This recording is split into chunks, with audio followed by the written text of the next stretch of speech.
एक बार टूनी चिड़िया और उसकी माँ कबूतर रानी घर में अकेले थे। तभी वहाँ पर टूनी चिड़िया के पिता कालू कौवा वहाँ पर आ जाता है और उस लोगों को कहता है कि बेटा टूनी, अभी बारिश का मौसम आने वाला है। हम लोगों को इस साल लाल टमाटर की फसल लगानी है।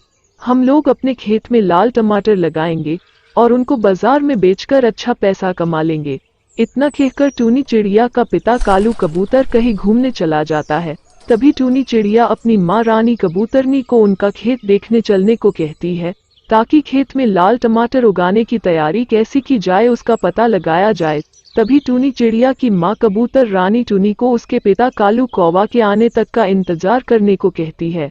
तभी कुछ देर बाद टूनी चिड़िया के पिता कालू कौवा घर पर आ जाता है। सभी मिलकर अपने खेत के ओर निकल जाते हैं। सभी पक्षी कुछ देर में अपने खेत पर पहुंच जाते हैं और अपने खेत में टमाटर की फसल लगाने का मुहावना करते हैं। तभी टूनी चिड़िया अपने पापा कालू कौवा से इस बार अच्छी क्वालिटी के टमाटर के बीज लाने को कहती है, ताकि उन लोगों के खेत में इस बार अच्छे टमाटर लग सके। सभी पक्षी अपना खेत देखने के बाद वहां से उड़कर अपने घर की ओर लौटते हैं। घर पर पहुंचकर टूनी चिड़िया अपने पापा से टमाटर के बीज लाने जाने की बात करती है। तभी चिड़िया के पिता कालू कौवा उसे बीज लाने के लिए पैसे देता है। टूनी चिड़िया पैसे लेकर वहां से उड़कर बीज लाने चली जाती है। चिड़िया बाजार में जाकर एक बीज बेचने वाले व्यापारी गिद्ध के पास जाती है और उससे सबसे अच्छे क्वालिटी के बीज की मांग करती है। ऊंचे क्वालिटी वाले टमाटर के बीज काफी महंगे होते हैं, लेकिन चिड़िया अपने पास के सारे पैसे देखकर वो बीज खरीद लेती है और वो बीज लेकर घर की ओर निकल जाती है। घर पर पहुंचकर टूनी चिड़िया टमाटर के बीज उसके पिता कालू कौवा और माँ कबूतर रानी को दिखाती है। उसके दोनों माता पिता को वो बीज काफी अच्छे लगते हैं। दूसरा दिन निकलता है। टूनी चिड़िया और उसका सारा पक्षी परिवार जल्दी जल्दी तैयारी करके अपने खेत की ओर निकल जाता है और अपने खेत पर पहुंचकर टमाटर के बीज लगाने की तैयारी करता है। टूनी चिड़िया का पिता कालू कौवा अपने पूरे खेत में काफी देर तक ट्रैक्टर चलाता है और कुछ देर बाद पूरा परिवार मिलकर खेत में बीज लगाते हैं। बीज लगाते लगाते रात भी हो जाती है। ये माता पिता अपने घर की ओर लौट जाते हैं, लेकिन टूनी चिड़िया रात भर अपने खेत में ही रुकती है और रात में खेत में बनी एक झोपड़ी में जाती है और उसी झोपड़ी में रात गुजारती है। दूसरा दिन निकलता है। चिड़िया रानी सुबह को सोकर उठती है और झोपड़ी से बाहर निकलकर अपने खेत में बोए हुए बीजों को पानी देती है। पानी देने के बाद टूनी चिड़िया उड़कर अपने घर की ओर चली जाती है।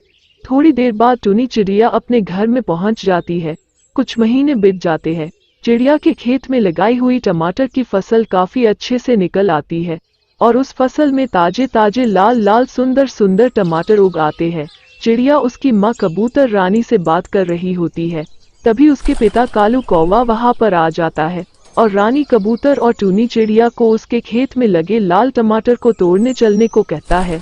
पूरा परिवार अपने खेत में जाता है और खेत में लगे ताजे ताजे लाल लाल टमाटर को तोड़ते हैं और उन टमाटर को नजदीक के बाजार में बेचने चले जाते हैं। उनके सभी टमाटर अच्छे कीमत में बिक जाते हैं और उन्हें काफी ज्यादा पैसा मिलता है। टूनी चिड़िया के खेत में लगे टमाटर की बात जंगल के पक्षियों में आग की तरह फैल जाती है। तभी एक दिन चिड़िया अपने खेत में अकेली होती है। वहां पर राजू कबूतर और एक कौवा आ जाता है और चिड़िया के लाल टमाटर को देख लेता है। काला कौवा टूनी चिड़िया से काफी जलने वाला पक्षी होता है। वो खेत से उड़कर चला जाता है और टूनी चिड़िया के खेत के पास बने एक बड़े डैम के ढक्कन को खोल देता है। डैम का पूरा पानी चिड़िया के खेत में घुस जाता है। तभी चिड़िया कैसे भी करके एक ऊंचे पेड़ पर बैठकर खुद की जान बचा लेती है, लेकिन डैम के पानी से चिड़िया के खेत की पूरी फसल बर्बाद हो जाती है और खेत से लाल टमाटर पानी के साथ बह जाते हैं और टूनी चिड़िया का टमाटर का पूरा खेत बर्बाद हो जाता है। यह भयानक दृश्य देखकर टूनी चिड़िया के माता पिता खेत में भागे भागे चले आते हैं और अपने खेत की ऐसी हालत देखकर फुट फुट कर रोने लगते हैं।